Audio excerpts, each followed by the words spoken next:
Greetings, citizens of YouTube, coming to you live and bearded. I'm SteveLantern. Welcome to this week's show. Happy to have you here as always. So, right away I want to let you guys know that your feedback was heard, and I've made some improvements to the SteveLantern set. Your first request was for more swag on the walls. You didn't want just a blank white wall to stare at while you were watching the video. So, I took all the posters I have on the walls that you guys can't see and put them on to the wall that you guys can see. Secondly, you wanted better lighting. Well, I've done what I could with that. I repositioned a few things in the room, so hopefully you'll be seeing better lighting here than you did last week where it was a lot of glow from the computer monitor. Thirdly, the audio. Now guys, this is something you're probably going to have to bear with for a little bit. Right now I'm using a real rinky-dink microphone. So for right now, this is the best that I can come up with for the audio. So the audio is going to be a little crappy for a while until I can come into a better microphone. But do not worry, all of your feedback is being heard, and I am going to improve this show every chance I get. But let's not waste too much time on that. Let's get right into the nitty-gritty. Let's get into what you guys came here to see. And that is going to be my thoughts on the current fall TV lineup.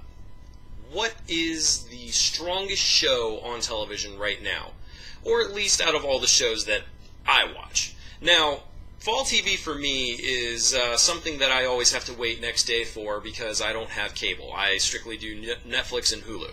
So, out of all the shows that I watch, which would be Arrow, Gotham, Flash, and American Horror Story, I would say that right now, out of all of those shows, I would definitely say Arrow has gotten the best start. Gotham is about 5 episodes in, and it's real lukewarm right now. American Horror Story is doing an amazing job right now as well, and so is The Flash.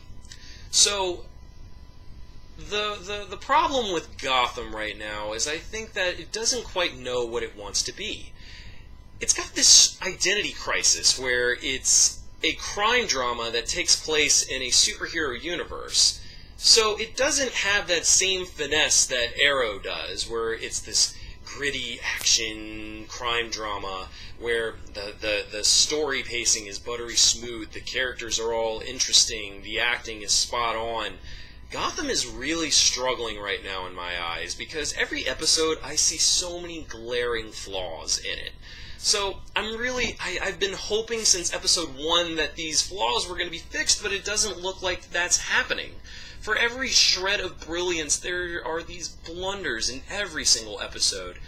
I hate to say it, guys, but Gordon in this show is not someone that I would want to be police commissioner. I love Ben McKenzie. The guy is doing an amazing job, but I think it's just the way the character is written. He is just being written terribly. He is incompetent. He's just seems very aloof, and maybe that has something to do with him being a rookie detective, but man, oh man, is it lukewarm right now. Jada Pinkett's part is being horribly overacted and underdelivered. It's like her character is doing nothing right now. It's really hurting the show. The only bright light in this show is Oswald Cobblepot, the Penguin. He is the only bright spot in this show right now, and that is bad when the Penguin is your only bright spot. I mean, the kid who plays Bruce, I mean, he's definitely someone that I could believe is Bruce Wayne. I mean, he's already getting obsessed with finding out who the killer was with his parents. He's trying to find out all the corrupt things that are happening in Wayne Industries. There's a lot of good in this show, but I don't feel like they are paying attention to that. Instead, it's always this glaring incompetence with the Gotham City Police Department. There are just some parts in this show that I'm like, really? You guys can't be real cops. I mean, this is just, you guys are incompetent. So that is making it a really hard sell for me, because that's not the James Gordon that I know. And like I said, there are a few bright spots. Cobblepot's great, and Harvey Bullock's entertaining sometimes, but a lot of this stuff feels real shoehorned. So I really think right now Gotham is probably the weakest show that I'm watching right now. Now, what is the strongest show? Without a doubt, Arrow. Arrow just right out of the gate just hits the bullseye, pun completely intended. The first episode ends with a shocking cliffhanger. My jaw was on the floor when this happened because I absolutely did not expect this to happen. And every single scene has been gripping, emotional. The characters, the way that they're suffering with the recent events that have happened, with what happened in even the first episode of the third season. It's all just really intense right now, and I really feel like Arrow is just coming out of the gate strong, and it's getting ready to deliver the most powerful season yet. Arrow is, without a doubt, my favorite show on television right now. Absolutely incredible. So, Arrow, it doesn't have the same problems that Gotham has. Gotham is terribly paced right now. It's kind of mediocre as far as writing goes, but I'm not gonna stick to that too much because I'm not trying to make this show all about the shortcomings of Gotham. There is a lot of good stuff going on, guys. Please, let's still give Gotham a chance because it could be like Agents of S.H.I.E.L.D. where it takes maybe half the season to really get into the good stuff. Maybe, but I don't know. Right now, I mean, Arrow's really kicking it in the teeth. You know, Arrow, within the second episode, had tears in my eyes with what was happening. This show really helps you care about the characters. The actors involved show such amazing emotion with what happens. I literally can't talk about anything going on right now because every little bit of it is a spoiler. I mean, they hit the ground running with this show this year. So, I can't waste too much time on it, guys. Arrow is the best thing on TV right now, in my opinion. Let's get into American Horror Story. So this is one that I've had to watch clips of mostly, and I have to say,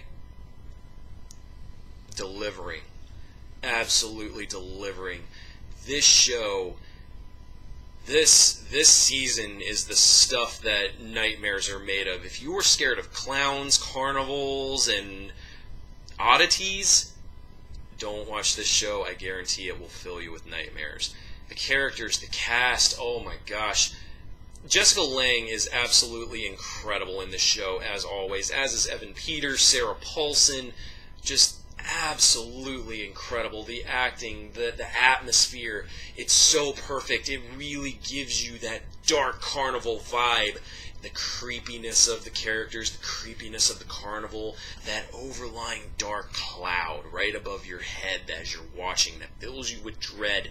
I love it. But what do I love most of all? Twisty the Clown. Man, oh man. I will say this, I've never been afraid of clowns, but Twisty, oh, let me tell you, kudos to whoever designed Twisty, because I will tell you right now, that clown is the stuff that nightmares are made of. Interestingly enough, though, about Twisty, he doesn't seem to be...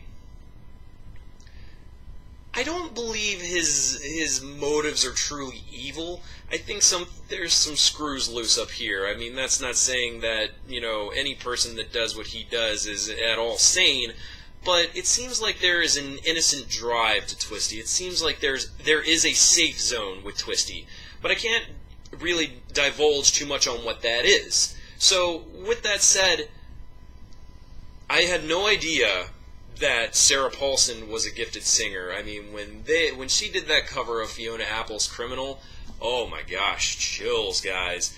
Or Life on Mars sang by Jessica Lange, the classic David Bowie song. Oh man, the musical numbers. I know a lot of people aren't really a fan of this type of thing in these shows, but guys, it is fantastic. I mean, I knew Jessica Lange had a little bit of a singing voice from her time on Asylum, but I grow to love her every single season, and I'm so sad to hear that this is going to be her last season. I wish that wasn't true, But that's okay because, you know what, I have a feeling that either Sarah Paulson or Kathy Bates, someone's going to take over in her place as the lead gal. So let's keep our fingers crossed for more greatness from American Horror Story, because just like Arrow, they're another one that hit the ground running, and I can't wait to see more. Last but not least, The Flash. The Flash has impressed me right from the get-go. I will say that the pacing is a little odd. Barry seemed to kind of settle into his role as a superhero pretty quick. He didn't spend too much time like moaning and pissing about how, oh no, this is my curse, no. He really got into the hero bit pretty quick, so he accepted what he has. Now, for some, that may be a little off-putting because you kind of like to see a little bit of a struggle with someone who just got superpowers, struggling to adapt to what they have. Barry just kind of fell right into it just fine. He didn't seem to have any problem getting right into it, so that's fine. And I will say that this is definitely a more lighthearted show rather than Arrow, which is very grisly, very gritty. So it's nice to see this. It also looks like they're going to be focusing more on the superpowered side of things. So that's great because that means we're going to see that ever-impressive, ever-fun rogues gallery that The Flash always seems to have in the comic books. I don't hate the suit as much as everybody else says. I think it's actually really great. A lot of people say it's too dark of a red, it's too plain, it's too boring. I think it fits. And guys, honestly, I believe that suit is going to see a lot of enhancements here soon. We got some sort of hints at new villains coming down the pike, so that's going to be cool. We got one big hint at Professor Zoom. We're going to be seeing Captain Cold. I want to see Captain Boomerang. That one's going to be a fun one. But Flash is definitely one I'm going to be watching this fall season, so I would suggest that you guys do the same. I think that you guys would really enjoy it. It's definitely more lighthearted than Arrow. If you're not looking for the grisly grittiness that Arrow provides, go with The Flash. You're going to be seeing something a lot better with The Flash as far as that goes. You're going to be getting a more fun, lighthearted show. That's not to say that it doesn't have its gritty and sad moments. I mean, it definitely has a few parts at the very beginning that tug at your heartstrings, but it lets you know the tragedy that Barry went through. So you'll see all of that in the first episode. I like the direction The Flash is going in, pardon me. I like the direction that The Flash is going in. I think that it's got a very, very bright future, just like Arrow. I think we'll be seeing that for years to come, and with the guys behind Arrow doing this show, I expect absolutely fantastic things. So as of right now, I would say that Arrow absolutely gets an A+. I mean, just right out of the gate, boom, boom, boom, boom, boom, just nailing it. Just on all fronts, nailing it. I would say that American Horror Story gets an A. A few things that I have gripes about, but other than that, solid premiere. Definitely, I can't wait to see more because American Horror Story always picks up around the middle. I would rate Flash the same. I would say that it definitely has an A. Great start. Can't wait to see more. Gotham, I'm giving you guys a C+. Man, and I'm being generous with the C+. That's me being very generous. I see potential. I see a lot of potential, but I haven't seen enough delivery yet. So I'm going to stay tuned to Gotham. I'm going to keep my eyes on that one. I'm going to be keeping the old lantern light on Gotham. We're going to keep an eye on that, ladies and gentlemen. So let's just say this. I'm going to be back with you guys around mid-season to let you guys know my thoughts. But as of right now, good start to the fall television season, especially with the shows that I watch. I can't wait to see more from each and every single one of them. And most of all, I can't wait to see you guys again. So until next week, everybody, this has been SteveLantern, signing out.